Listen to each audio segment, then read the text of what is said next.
नमो अर्हन्ताणं नमो सिद्धाणं नमो आयर्याणं नमो वज्रायाणं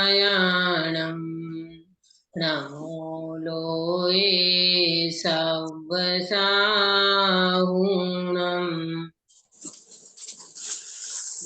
मंगलाचरण हिरण में मंगलमय मंगल गीतागे नमो पार्वती दादिमां कंगल करियो महा ग्रंथ करने को कार जाति मिली समाज सब आवे निज पदराज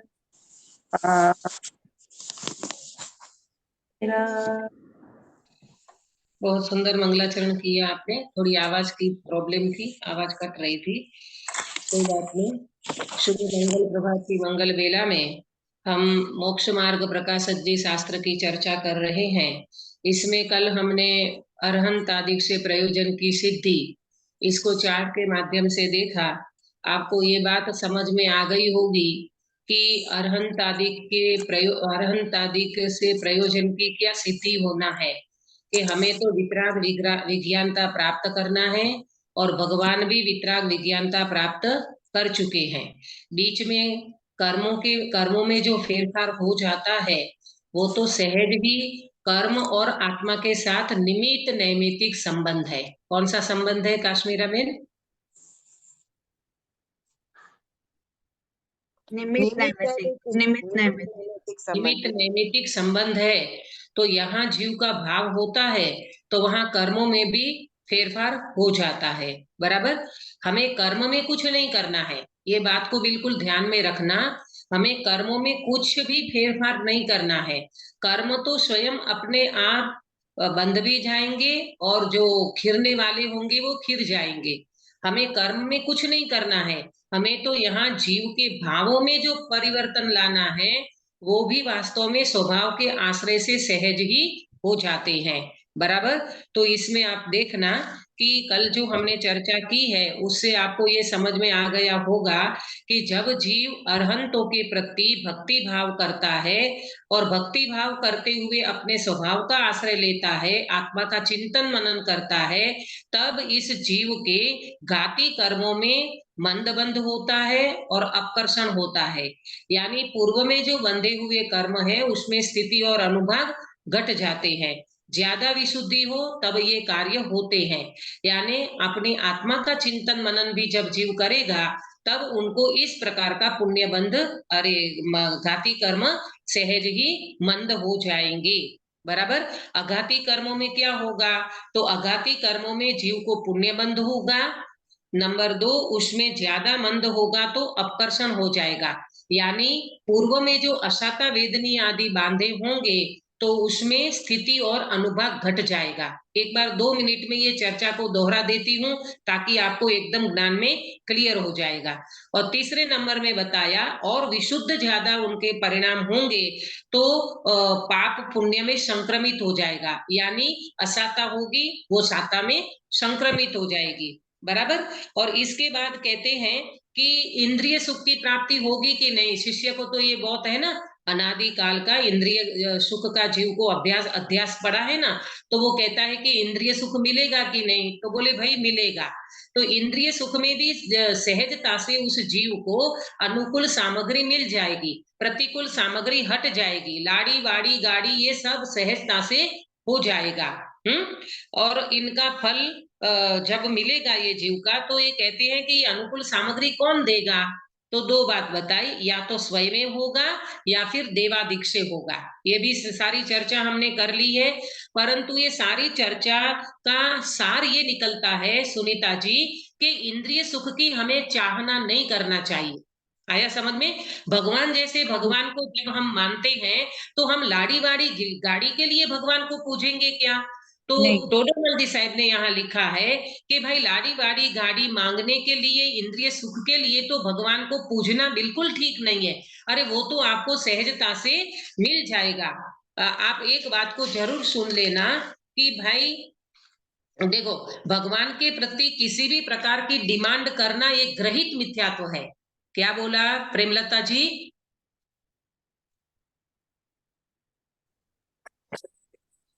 इंद्रिय सुख की कामना करना ये गृहीत मिथ्यात्व है। हाँ, भगवान के पास किसी भी प्रकार की डिमांड करना एक ग्रहित मिथ्यात्व है। अरे ये तो ऐसा हो गया कि रत्न की दुकान पर जाकर के लौकी मांगना ठीक है क्या? एक हीरा ज्वेलरी की दुकान पे के आप जाते हो और वहां से लौकी मांगते हो, हमें एक दूधी दे देना है, ये कितना मतलब शोभास्पद नहीं देता।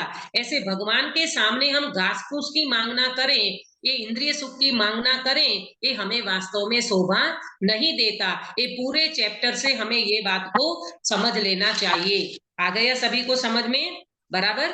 अब देखो, हमारे चार्ट में एक शेष चर्चा बाकी है जरा सी, कि इसमें ये आया था कि ये तो घाती कर्म और अघाती कर्म की बात कर दी कि घाती कर्म मंद हो जाएंगे, विशुद्ध ज्यादा परिणाम होगा तो अपकर्षण हो जाएगा, अघाती कर्मों में भी पुण्य बंधेगा, अपकर्षण हो जाएगा, संक्रमण हो जाएगा, असाता साता में बदल जाएगी।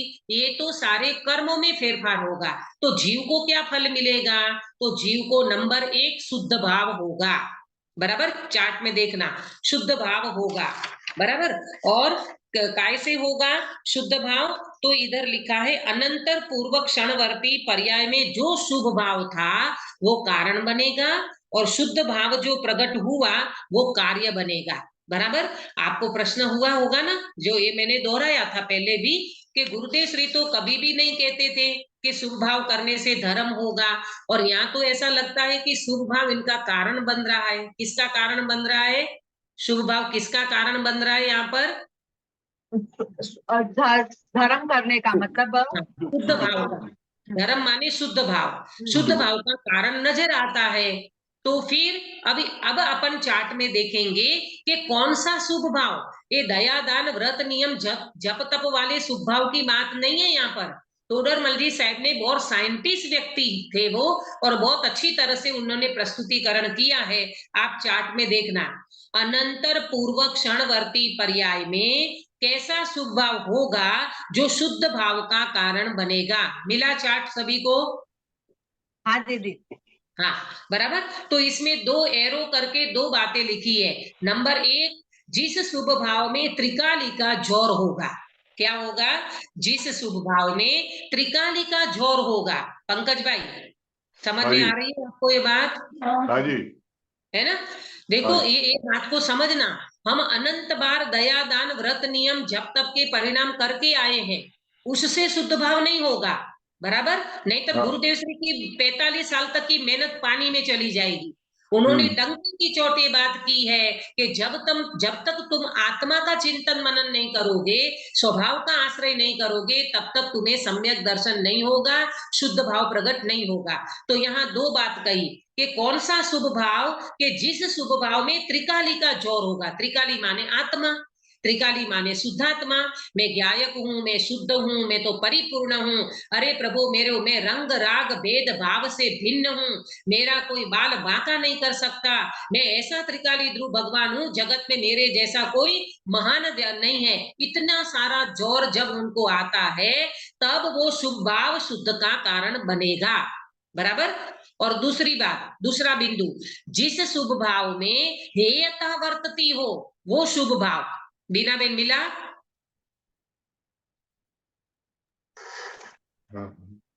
नहीं मिला? वो एक्चुअली वो जो आपने भेजा है ना पेपर, हाँ। उसमें नीचे का थोड़ा कट हो गया है। अच्छा, ऐसा है? हाँ, नहीं, दूसरे पेपर में है, दूसरे पेपर में, वहाँ 2 पेपर है। 2 पेपर है, दूसरे पेपर में है वो। मिला मिला, हाँ, है ना? तो अब देखो दूसरे नंबर का, जिस शुभ भाव में हेयता वर्तती हो। सुनो ध्यान से, ऐसा चिंतन मनन चलते हुए भी काश्मीरा बेल उस जीव को इन भावों में हेता वर्तती हो। क्यों हेता वर्तती है? क्योंकि वहां अभी विकल्प है।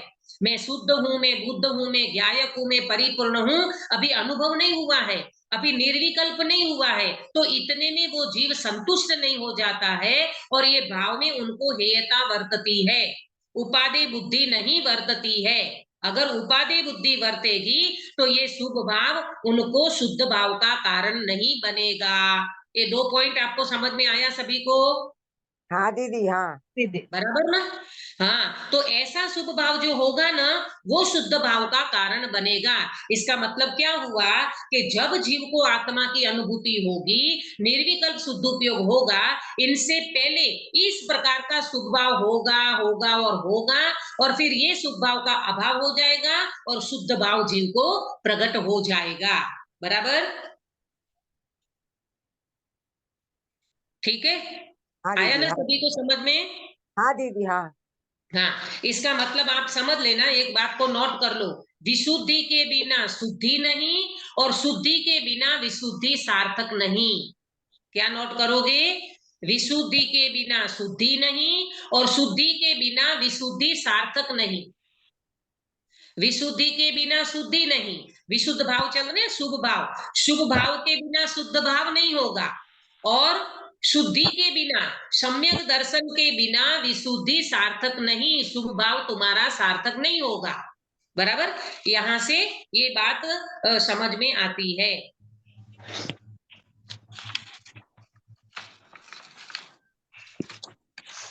ठीक है? अब देखो चार्ट में एक क्वेश्चन जो मैंने नोट किया है, इसकी जरा सी चर्चा करके फिर चर्चा को आगे बढ़ाएंगे। अरहंत आदि की भक्ति रूप शुभ भाव निमित्त कारण है या उपादान कारण है? मिला सभी को?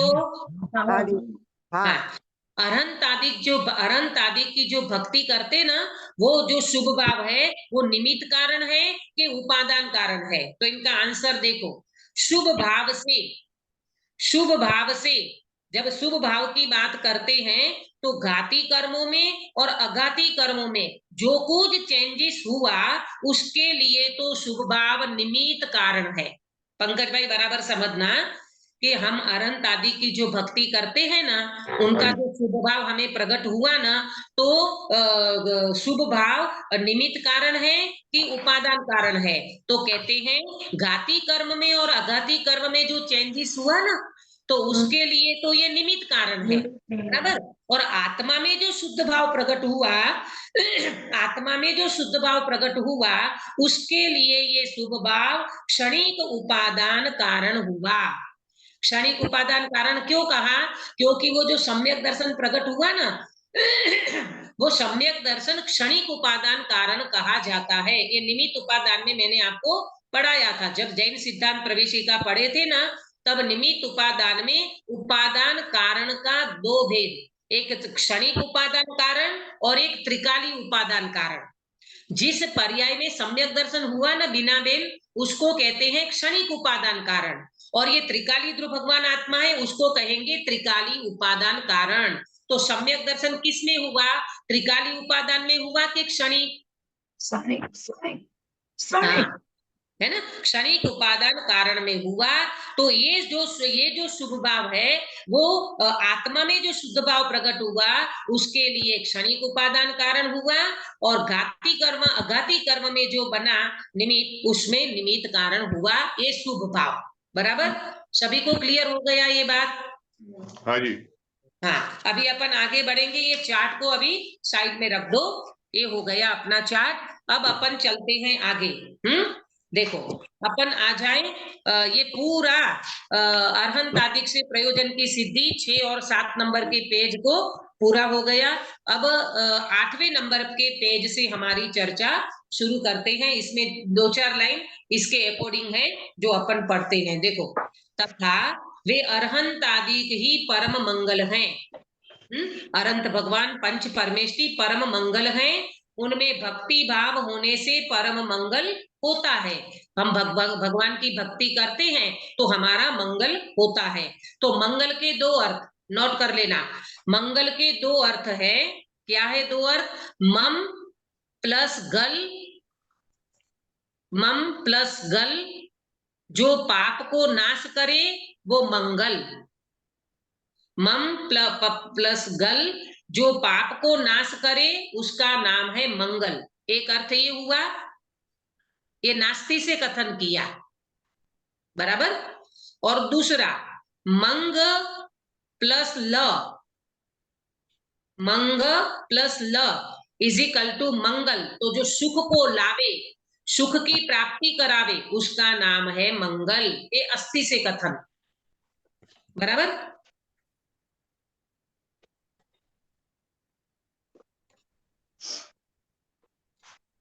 देखो भाई, अपने को सहजता से ये जिन शासन मिला है, अपने को ये सारी अनुकूल सामग्रियां मिल गई है ना, ये भगवान अपने को मिले हैं ना बिना बेन, बहुत बहुत पुण्य का उदय है तब मिले हैं। और ऐसे भगवान मिलने के बाद अपन अपनी विचारधारा, अपना भाव, अपने परिणाम कितने विशुद्ध होने चाहिए, है ना। मुझे ये बात इसीलिए याद आ गई कि ये जो इंद्रिय सुख की जो अपन कल्पना करते हैं ना कि भगवान हमें लाड़ी वाड़ी गाड़ी मिल जाए, अरे इतनी अनुकूल सामग्री, इतना तामझाम होने पर भी वो व्यक्ति अगर कषाय में पड़ा है, संक्लेश परिणामों में पड़ा है, तो वो व्यक्ति जाकर के सुसाइड कर लेता है। ये अपनी नासिक की घटना हुई ना, वो करड़ा बिल्डर 45 साल की उम्र, ट्रेन में जाकर के पटरी में जाकर के बेचारे की मृत्यु हो गई। एक परसों की तो घटना है, परसों की घटना है अपने नासिक में। बोलो आया समझ में? कितना पूरी बिल्डिंग उनकी, पूरे 4 भाई सगे और बहुत अच्छी तरह से मतलब उनका परिवार, ये सब कुछ होते हुए भी मात्र 45 साल की उम्र, ये इंद्रिय सुख उनको क्या काम आया? ये लाड़ी वाड़ी गाड़ी, ये बिल्डिंग, ये सब कुछ यहाँ धरा रह गया। और परिवार देखो तो इतना बोलते हैं, आक्रंद करते हैं, आर्त ध्यान करेंगे ना भाई। जिस जीव को इनमें एकत्व बुद्धि पड़ी है, ममत्व बुद्धि पड़ी है, वो जीव क्या करेगा? आकुलता और आर्त ध्यान करेगा। और संक्लेश परिणाम में मर करके जीव को सदगति नहीं मिलेगी। कोई व्यक्ति सुसाइड कर लेता है तो ये नहीं समझे कि मैं ये दुख से छूट गया, ये बिल्कुल ठीक नहीं है विचारधारा। आया समझ में? इसीलिए मैं कहती हूँ अपने को दाल रोटी मिले तो संतोष रखना, लेकिन ये बिल्कुल इंद्रिय सुख की कामना जरा भी नहीं करना। और गुरुदेव तो यहाँ तक कहते थे, जैन कुल में जन्म लेने वाले को पल्ले में इतना पुण्य है कि वो व्यक्ति को दाल रोटी में कभी भी तकलीफ नहीं होगी, भले कितनी भी महंगाई हो जाए, अपना इतना पुण्य है। और ये पुण्य मालूम काय से फला है? ये भगवंतों के प्रति भक्ति से सहज पुण्य फलेगा। बोलो, बीज को बोना पड़ता है कि घास को बोना पड़ता है? बीज को, है ना। घास तो अपने आप उगता है, उग जाता है। इसी तरह अपने को बीज को माने अपने भगवान आत्मा का श्रद्धान करना, विश्वास करना, इनकी दृष्टि करना, अनुभव करना, इसमें अपना पुरुषार्थ लगना चाहिए। ये पुण्य बांधने में, इंद्रिय सुख में, लाड़ी बाड़ी गाड़ी, flat Fiat, fan phone fridge, वहां बिल्कुल दृष्टि नहीं जाना चाहिए। वो तो आपको पुण्य के उदय से सहज ही मिलता रहेगा। ये मुझे यहाँ पर आपको कहना था, ठीक है। तो ये भगवान परम मंगल है। मंगल के 2 अर्थ किए, मम प्लस गल माने पाप को नसावे वो मंगल, और मंग प्लस ल सुख को लावे वो मंगल। तो इसी तरह से ये भगवान तो हमारे लिए मंगल पना संभव है, बराबर। ये चैप्टर यहाँ पर पूरा हो गया। अब आगे चलते हैं। मैंने कहा ना ये मंगलाचरण 7 पेज तक चला। ये अब चलते हैं अगला चैप्टर पे। अगला बिंदु है 8वें नंबर के पेज पे, शास्त्र खोल लेना। मंगलाचरण करने का कारण, हेडिंग में नोट करना, मंगलाचरण करने का कारण क्या है भाई? 7 पेज तक आप मंगलाचरण कर रहे हो, तो इसका कारण तो बताओ कि ये मंगलाचरण करने का कारण क्या है ना। देखो शास्त्र में से पढ़ती हूँ, फिर चर्चा करेंगे। यहाँ कोई पूछे कि प्रथम ग्रंथ के आदि में मंगल ही किया, सो क्या कारण है? जब हमने ग्रंथ स्टार्ट किया ना, मंगलमय मंगलकरण वीतराग विज्ञान, ये जो करते ना, तो कहते हैं कि भाई ग्रंथ के आदि में आपने मंगल किया, तो उसका कारण क्या है? उसका उत्तर 2 बात, सुख से ग्रंथ की समाप्ति हो। नंबर 1, क्यों करते हैं मंगलाचरण? तो बात करी कि सुख से ग्रंथ की समाप्ति हो, नंबर 1। नंबर 2, पाप के कारण कोई विघ्न न हो, इसलिए यहाँ प्रथम मंगल किया है। बराबर, सुनना ध्यान से। सुख से ग्रंथ की समाप्ति हो। सुख से ग्रंथ की समाप्ति हो इसलिए मंगल किया है, और पाप के कारण कोई विघ्न न हो इसलिए यहाँ प्रथम मंगल किया है। पहले मैं थोड़ी आपको ये मंगल शब्द की और भी जरा सी बात कर देती हूँ कि मंगलाचरण जो होता है ना, मंगल मंगल तो ये जो मंगल की बात है ना, तो ये मंगल हमारे हिंदू संस्कृति में ये मंगल शब्द बहुत प्रचलित है। हमारी हिंदू संस्कृति में हमारी महिलाएं जो गले में एक मंगल सूत्र पहनती है, वो काय का सूचक है?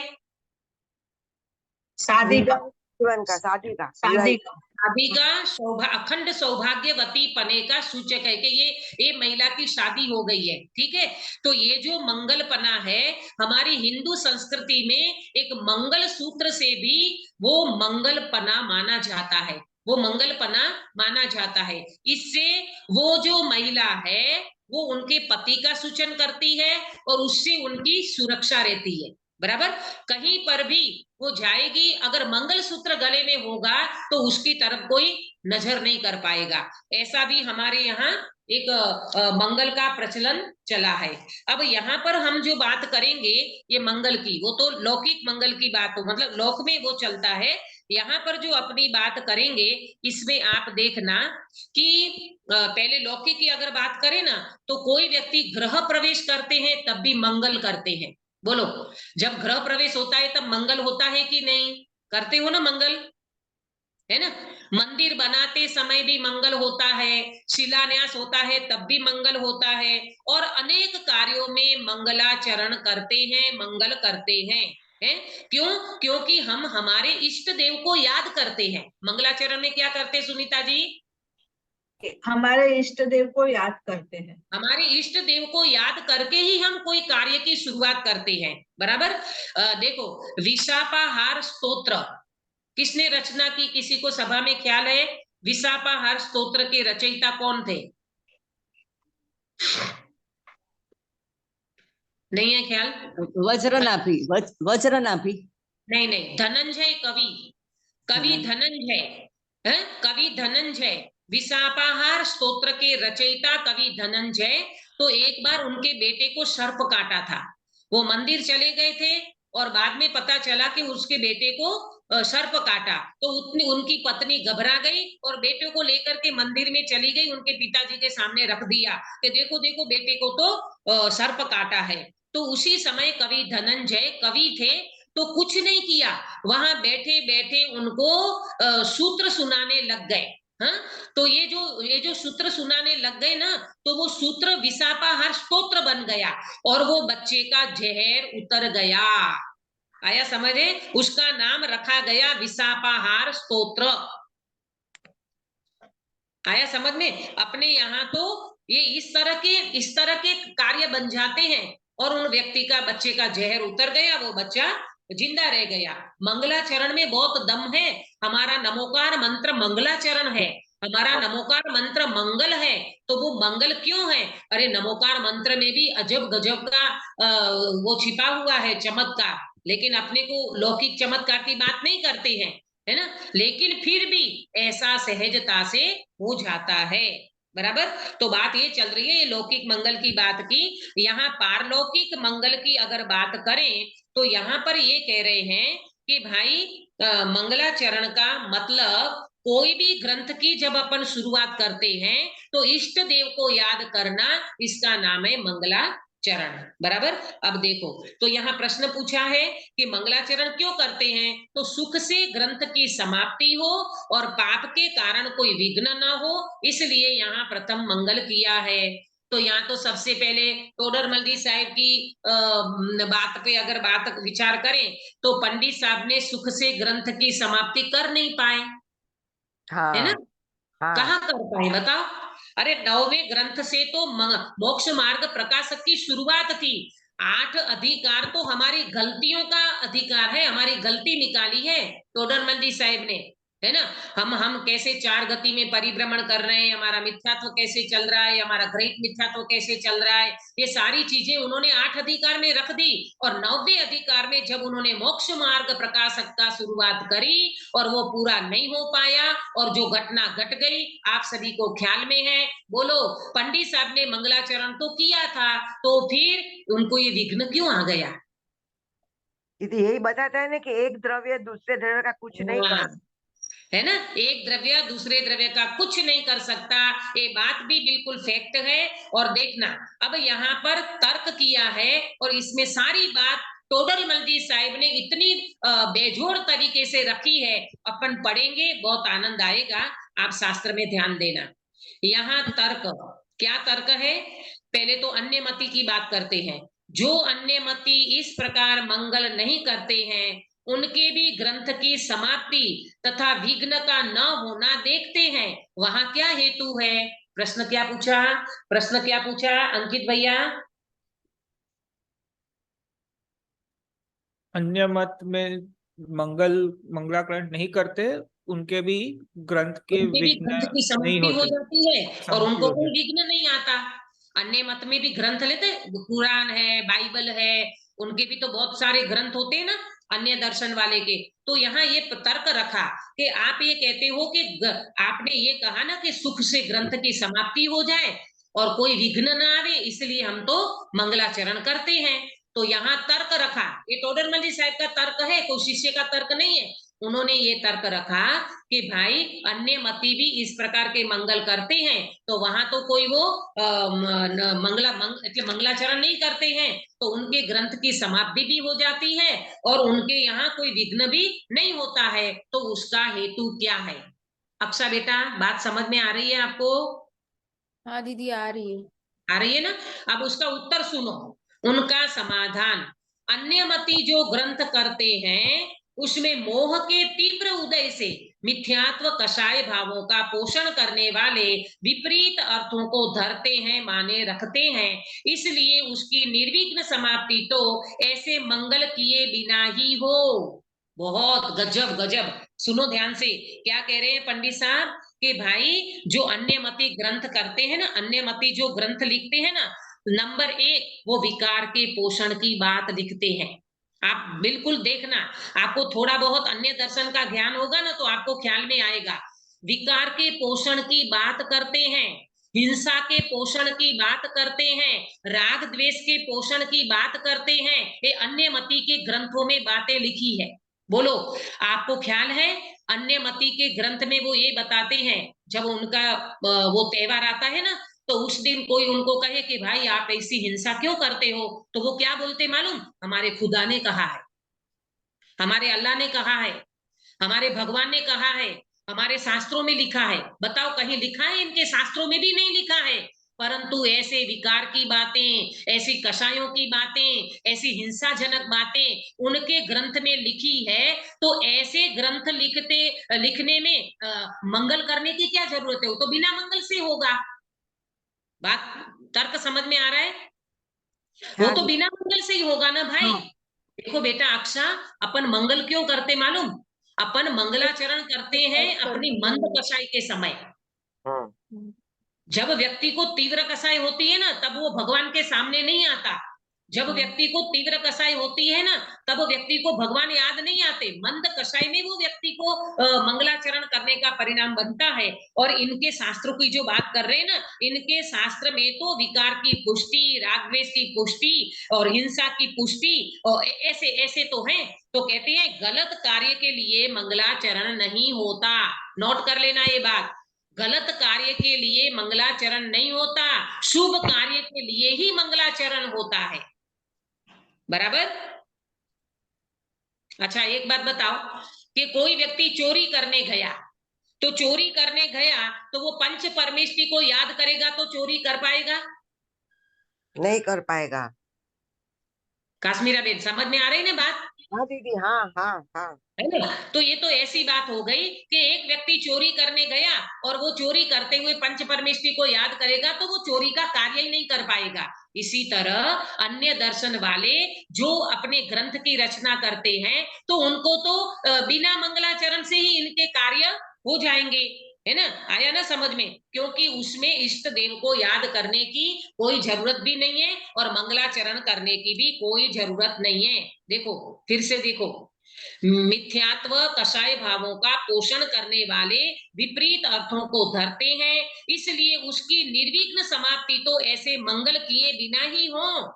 उनको कोई मंगल करने की जरूरत नहीं है, वो गलत कार्य उनका ऐसे ही सिद्ध हो जाएगा, उसमें मंगलाचरण करने की कोई जरूरत नहीं है। आया बराबर, ये पॉइंट समझ में आया सभी को? हाँ हाजी दीदी, या ना जी? हाँ दीदी, हाँ दीदी। हाँ, अब आगे, यदि ऐसे मंगलों से मोह मंद हो जाए तो वैसा विपरीत कार्य कैसे बने?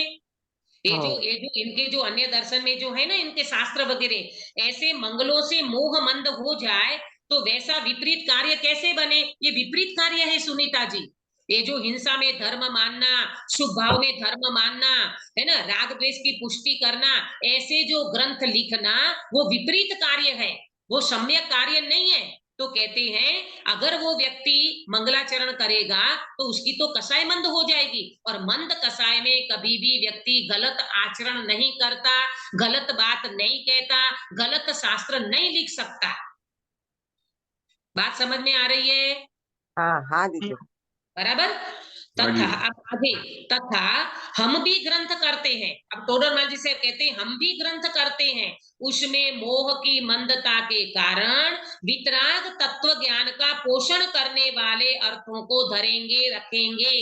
हमारे जैन दर्शन के जितने भी ग्रंथ हैं, जितने भी वितराग मार्ग के ग्रंथ हैं, खास करके दिगंबर के ग्रंथ लेना, यहाँ पर श्वेतांबर के ग्रंथों में बहुत गड़बड़ी है, वो बात यहाँ पर नहीं है।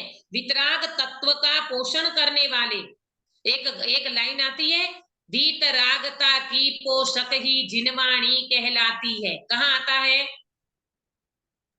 जैन इसमें आता है ना, बाल बोध और सब पढ़ाते हैं, उसमें आता हाँ, है। पूजन में आता है, देव शास्त्र गुरु की पूजन में आता है, वीतरागता की पोषक ही जिनवाणी कहलाती है ना। तो वितराग मार्ग के पोषक तत्व पोषण करने वाली जो शास्त्र होते हैं उनको जिनवाणी कहते हैं, और उस जिनवाणी में मोह मंद के कारण वितराग तत्व की बात की गई है। बराबर, उसकी निर्विघ्न समाप्ति ऐसे मंगल करने से ही हो, उनकी निर्विघ्न समाप्ति हम चाहते हैं, इसीलिए हम मंगलाचरण करते हैं। यदि ऐसे मंगल न करें तो मोह की तीव्रता रहे, तब ऐसा उत्तम कार्य कैसे बने? कौन सा उत्तम कार्य हो रहा है यहाँ पर? कौन से उत्तम कार्य की बात की सुधा बेन? ग्रंथ रचने के, ग्रंथ हाँ, बहुत बढ़िया। ग्रंथ रचने का उत्तम कार्य मोह मंद करे बिना और भगवान का मंगलाचरण करे बिना हमारे यहाँ नहीं होता। ये टोडरमल जी साहब ने बराबर स्पष्ट कर दिया। आपको बात समझ में आ गई? दोनों बात समझ में आ गई? तर्क समझ में आ गया? प्रेमलता जी, किरण बेन, आ गया। आ गया ना? देखो, इसको समझना चाहिए अपने को बिल्कुल निष्पक्षता से। जहां हिंसा का पोषण होगा, राग द्वेष का पोषण होगा, है ना, शुभ भाव में धर्म मानने की जहां बात होगी, वो वितराग मार्ग के ग्रंथ नहीं है। जहां वीतरागता की पोषक बातें की हो, वो ही वास्तव में सच्चे शास्त्र हैं, और उसके लिए मोह मंद होता है, व्यक्ति मंगलाचरण करता है। और दूसरी बात, जैसे टोडरमल जी साहब ने भी मोक्ष मार्ग प्रकाशक ग्रंथ तो लिखा, उनकी तो निर्विघ्न समाप्ति नहीं हुई, ग्रंथ पूरा नहीं हुआ, तब अब यहाँ फिर से प्रश्न करते हैं, वो बात को अपन समझेंगे। देखो, पुनश्च वह कहता है कि ऐसे तो मानेंगे, परंतु कोई ऐसा मंगल नहीं करता उसके भी सुख दिखाई देता है, पाप का उदय नहीं दिखाई देता, और कोई ऐसा मंगल करता है उसके भी सुख नहीं दिखाई देता, पाप का उदय दिखाई देता है, इसलिए पूर्वोक्त मंगलपना कैसे बने? प्रश्न समझ में आया? फिर से वो प्रश्न उठाया कि मंगल करते हैं, चलो वो बात तो ठीक है, लेकिन मंगल करते हुए कोई व्यक्ति सुखी दिखाई देता है? उसका पाप का उदय नहीं दिखाई देता। और कोई व्यक्ति मंगल भी करता है तो भी उसको सुख नहीं दिखाई देता, उनको पाप का उदय दिखाई देता है। तो फिर पूर्वोक्त मंगलपना कैसे बने? अब सुनना ध्यान से। टोडरमल जी साहब को खुद को भी पता नहीं था कि ये ग्रंथ हम पूरा नहीं कर पाएंगे, बीच में ऐसी घटना घटेगी और हमको हाथी के पैर के नीचे कुचलवाना पड़ेगा। ये ऐसे ऐसे ऐसे ज्ञानी जीव भी कितना कितना अपने व्यापक दृष्टि से और कितना निशंकता से, कितनी निर्भयता से ये बात को रखते हैं। देखो अब पढ़ते हैं। जीवों के संक्लेश विशुद्ध परिणाम अनेक जाति के हैं।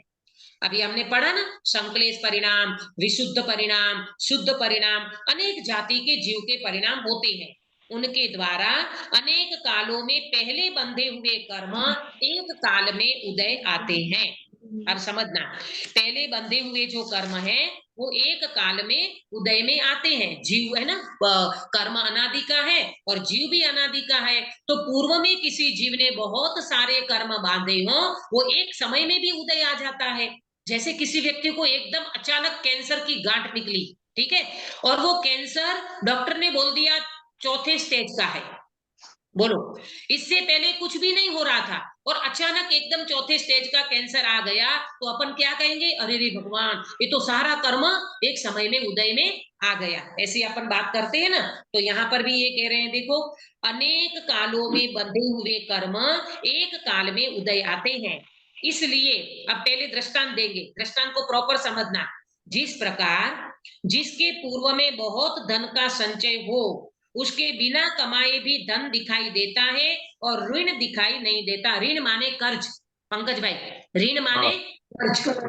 कर्ज। किसी व्यक्ति ने पूर्व में बहुत धन कमाया हो, बराबर, और वर्तमान में बिना कमाए भी वो व्यक्ति बैठ बैठ के खा रहा है, बराबर, और उसको कोई कर्जा नहीं है माथे। ऐसे व्यक्ति मिलते हैं ना देखने को, हाँ है ना, मिलते हैं। ठीक है। अब दूसरी बात, एक तो ये बात हो गई। दूसरी बात, तथा जिसके पूर्व में ऋण बहुत हो, ऋण माने कर्जा, पहले का कर्जा बहुत हो, उसके धन कमाने पर भी ऋण दिखाई देता है, धन दिखाई नहीं देता। दूसरा व्यक्ति ऐसा है कि पूर्व में बहुत कर्जा करके बैठा है, वर्तमान में धन कमाता भी बहुत है, परंतु उनके माथे कर्ज ही दिखाई देता है, धन दिखाई नहीं देता। परंतु विचार करने से कमाना तो धन ही का कारण है, ऋण का कारण नहीं है। क्या कह रहे हैं टोडरमल जी साहब? इसके दृष्टांत से माध्यम से इसका निष्कर्ष क्या निकला? गिरीश भाई नहीं है? गिरीश भाई, हाँ, उनको थोड़ा तबीयत ठीक नहीं है आज। ठीक नहीं है। हाँ हाँ, ठीक है। देखो ऐसा है, कब असता का उदय आ जाए, कब कुछ हो जाए, कुछ कह नहीं सकते अपन। इसीलिए एट ए टाइम अपने को आत्महित करने की भावना रखना चाहिए। तो ये क्या कह रहे हैं कि विचार करने से तो ऐसा है कि भाई धन को कमाना, धन ही कमाने का धन ही कारण है, कर्जा कारण नहीं है। धन कमाना यही कारण है, कर्जा कारण नहीं है। ये दृष्टांत हुआ सुनीता जी, बराबर। अब चलो सिद्धांत पे। उसी प्रकार शास्त्र में देखना, उसी प्रकार जिसके पूर्व में बहुत पुण्य का बंध हुआ हो, उसके यहाँ ऐसा मंगल किए बिना भी सुख दिखाई देता है। पूर्व में कोई व्यक्ति ने बहुत पुण्य बांधे हो तो उन व्यक्ति को यहाँ सुख दिखाई देता है, उसका पाप का उदय नहीं दिखाई देता। एक बात। और दूसरी बात, जिसके पूर्व में बहुत पाप बंधा हुआ हो, उसके यहाँ ऐसा मंगल करने पर भी सुख दिखाई नहीं देता, पाप का उदय दिखाई देता है। परंतु विचार करने से ऐसा मंगल तो सुख ही का कारण है, पाप उदय का कारण नहीं है। इस प्रकार पूर्वोक्त मंगल का मंगलपना बनता है। आपको समझ में आया? टोडरमल जी साहब पहले दृष्टांत दिया धनी व्यक्ति का, धन कमाने का, कि कोई व्यक्ति पूर्व का बहुत पुण्य का उदय हो, वो व्यक्ति बैठा बैठा खाता है, धन का संचय भी बहुत किया है पूर्व में, वर्तमान में वो व्यक्ति बैठे बैठे खा रहा है और कर्जा बिल्कुल नहीं है। और दूसरा व्यक्ति कैसा है सुनीता जी? दूसरा व्यक्ति कैसा है? जिसने अपना पुण्य का बंद बहुत किया हो करके, और पहले पुण्य का बंद किया हो, और फिर वो भी उसे, मतलब जब भी वो उसका दिखाई नहीं दे, बैठे बैठे सुख भोगता है। नहीं नहीं, पहले दृष्टांत की बात करो कि पूर्व में तुमने बहुत कर्जा भी किया हो और धन भी कमा रहा है और वो कर्जे में दिखाई देता है, उसका धन दिखाई नहीं देता, बराबर। ऐसे दो व्यक्ति को सामने रखा है टोडरमल साहब ने। अब इसका सिद्धांत क्या घटित किया कि भाई किसी व्यक्ति ने पूर्व में बहुत पुण्य बंधा हो तो ऐसा मंगल किए बिना भी वो व्यक्ति सुखी दिखाई देता है। अरे आज वर्तमान समय में आप देखो ना, कई बार अपन खुद प्रश्न करते हैं कि धर्मी लोगों को रोग क्यों आता है, धर्मी लोग बीमार क्यों रहते हैं, त्यागी वृत्ति को ही ये तकलीफ क्यों आती है, ऐसा अपन प्रश्न करते हैं कई बार, करते ना कि भाई ये धर्मी है, ये तो बहुत धर्म करते हैं, ये तो बहुत मंदिर में रहते हैं, बहुत वो तो अपने कहना चाहिए कि पूरा दिन साधना आराधना में रहते हैं, तो ऐसे व्यक्ति को रोग क्यों आता है, ऐसे व्यक्ति को पाप का उदय क्यों आता है, आया समझ में। और जो व्यक्ति अपने को बिल्कुल दिखाई देता है कि ये कितना अन्याय कर रहा है, कितने व्यक्ति का वो शोषण कर रहा है, तो भी उनका वर्तमान में पुण्य का उदय दिखाई देता है, वो व्यक्ति सुखी दिखाई देता है, इसका कारण क्या है? इसका कारण एक ही है, पूर्व में बंधा हुआ जो पुण्य है उसका फल वर्तमान में भोग रहा है, आया समझ में। और जो व्यक्ति वर्तमान में दुखी दिखाई देता है उसका कारण क्या है? पूर्व काश्मीरा का देखो, पूर्व में पाप का उदय पाप कर्म पूर्व में पाप कर्म किया है उसका उदय उनको वर्तमान में दिखाई दे रहा है, इसके कारण वो व्यक्ति सुखी दिखाई नहीं देता। परंतु टोडरमल जी साहब तो ये कह रहे हैं भाई कि ऐसा मंगल, ऐसा विचार करने से मंगल तो सुखी का कारण है, कि इसका मतलब ये नहीं है कि वर्तमान में कोई व्यक्ति दुखी दिखाई देता है तो धर्म छोड़ दे क्या, भगवान को छोड़ दे क्या, तत्व ज्ञान को छोड़ दे क्या। अरे ये तुम्हारे पूर्व का उदय चल रहा है ना भाई, तुम अभी धर्म छोड़ देगे ना तो धोबी का कुत्ता ना घर का ना घाट का, न तुम्हारा पुण्य भी बंधेगा और न तुमको सुख भी मिलेगा और न तुम्हारा प्रभव सुधरेगा और न तुम्हारी गति सुधरेगी। इसीलिए क्या करना पंकज भाई, मंगल करना कि नहीं, भगवान की भक्ति करना कि नहीं, पंच परमेश्वर के शरण में रहना कि छोड़ देना? करना ही है, करना ही है ना। हाँ, हमारे पंकज भाई को बहुत है कि भाई हमको तो कैसे करके भी आत्मा का कल्याण करना है, हमें पाप का उदय नहीं देखना है, भले वर्तमान में कितनी भी तकलीफ हो, ये पूर्व की तकलीफ है, पूर्व में हमने कर्म बांधे थे इसलिए ये संयोग इस प्रकार के हो गए हैं, वरना देखा जाए तो मंगल करने में कोई भी दुख का कारण नहीं है। पंडित साहब ने ये बात को यहाँ पर स्पष्ट करके रखा है, आया समझ में? आपको ये दृष्टांत के साथ ये बात समझ में आ गई होगी कि वास्तव में देखा जाए तो पूर्व में इससे निष्कर्ष क्या निकला पंकज भाई? निष्कर्ष ये निकला कि पूर्व में जीव ने जो कर्म बांधा है वो कभी न कभी उदय में आ सकता है, इसलिए सावधान हो जाओ, सावधान हो जाओ कि कर्म उदय में आवे, पाप का उदय आवे, इनसे पहले अपन अनुभूति कर ले, सम्यक दर्शन कर ले, रत्नत्रय की प्राप्ति कर ले, जिससे कारण हमको ये तकलीफ न लगे, हमारा पाप पुण्य में कन्वर्ट हो जाए, असाता साता में कन्वर्ट हो जाएगी। ये ताकत तुम्हारे आत्मा के परिणाम की है, बराबर आया ना समझ में? हाँ, तो इस तरह से यहाँ पर ये बात को रखी। अब दूसरा प्रश्न है, समय हो चुका है इसलिए मैं इसमें टोडरमल जी साहब ने आगे एक और प्रश्न कहा है कि पुनश्च वह कहता है कि यह भी माना, चलो आप ये कह रहे हो कि भाई पूर्व का पाप का उदय होता है तब ऐसा होता है, वर्तमान में वो व्यक्ति मंगलपना नहीं छोड़ सकता, भगवान की भक्ति को करना ये तो वितरागता का ही कारण है, सुखी होने का कारण है। तो टोडरमल जी साहब ने फिर बात उठाई कि ठीक है, आप ये कहते हो कि पाप के उदय का कारण है, ये बात तो हम मानते हैं, परंतु यह भी माना, परंतु जिन शासन के भक्त देवादिक हैं उन्होंने उस मंगल करने वाले की सहायता नहीं की और मंगल न करने वाले को दंड नहीं दिया, वो क्या कारण? पहले प्रश्न समझो, प्रश्न फिर से पढ़ती हूँ, काश्मीरा बेन ध्यान देना, हाँ बराबर? हाँ दीदी, हाँ देखो क्या कहते हैं, फिर से प्रश्न ये उठाया कि चलो आप एक बात सामने रख दी कि पूर्व में किसी व्यक्ति ने पाप किया हो, उनके कर्म का उदय आया हो तो इस प्रकार का बन सकता है, लेकिन हमारा दूसरा प्रश्न है कि जिन शासन के भक्त जो देवादिक है ना, देव आदि है ना, जो हमने देखा था, सीता का अग्नि का पानी कर दिया, सुदर्शन का सूली का सिंहासन कर दिया, मानतुंग आचार्य के ताले तोड़ दिए। तो हम तो ऐसा देखते हैं कि वो जो भक्त देवादि है ना, उन्होंने उस मंगल करने वाले की सहायता नहीं की। अब ये तोडरमल जी साहब को देव ने सहायता की कि नहीं की?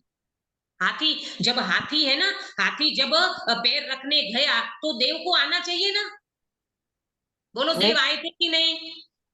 देव आए होंगे लेकिन आयु कर्म पूरा हो गया था तो नहीं कर सकते थे देव कुछ भी। दीदी एक हाँ, तरह ये तो आपकी बात बिल्कुल सिद्धांत आपने सामने रख दिया, परंतु टोडरमल जी साहब के सामने देव नहीं आए थे, बिल्कुल देव नहीं आए थे, और हाथी बहुत मजबूरी में उनने पैर रखा था।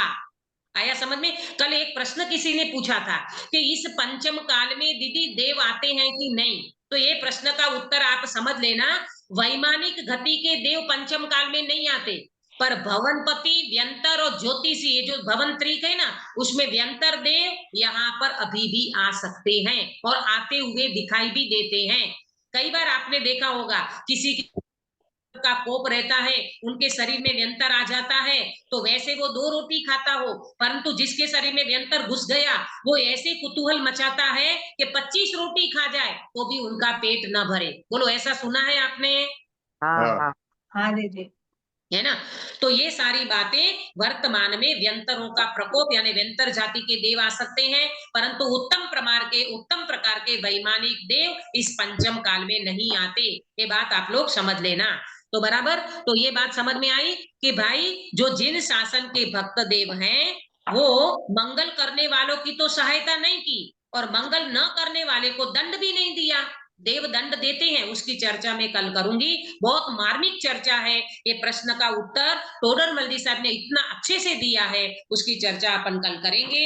अभी समय हो गया, इसलिए विराम लेती हूँ। हम सभी देखो, ये मोक्ष मार्ग प्रकाशक, मुझे तो वास्तव में बहुत आप लोगों से फायदा हो रहा है, लाभ हो रहा है कि ये मोक्ष मार्ग प्रकाशक अपन जब ये पढ़ते हैं ना, आद्योपांत जब अपन स्वाध्याय करेंगे ना, तब अपने को समझ में आएगा कि बाप रे बाप, कितना विस्तृत तरीके से इन्होंने ये सारी बातें रखी है।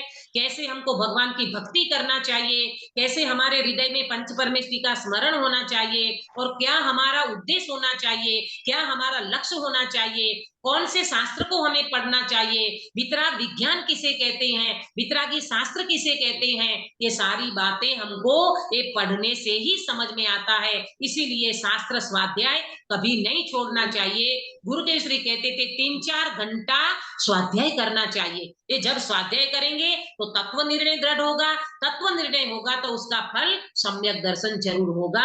हम सब ऐसे शास्त्रों को पढ़ करके हमारी दृढ़ता करें, हमारा श्रद्धान बढ़ाएं, और हम रत्नत्रय को प्राप्त करके मोक्ष मार्ग को प्रशस्त करें। इस मंगल भावना के साथ बात को विराम देती हूँ। निज निधि निज में बताई, यह अनंत उपकार है, इसके लिए जिन वाणी माँ को वंदना शतवार है, वंदना शतवार है। बीना बेन, काय सर्ग कराओगे?